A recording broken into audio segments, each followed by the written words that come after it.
सत्यनिष्ठार सहित शपथ नेउछि जे मु राष्ट्रर एकता अखंडता एवं सुरक्षा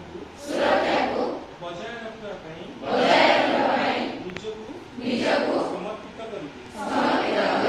एवं मो देशवासी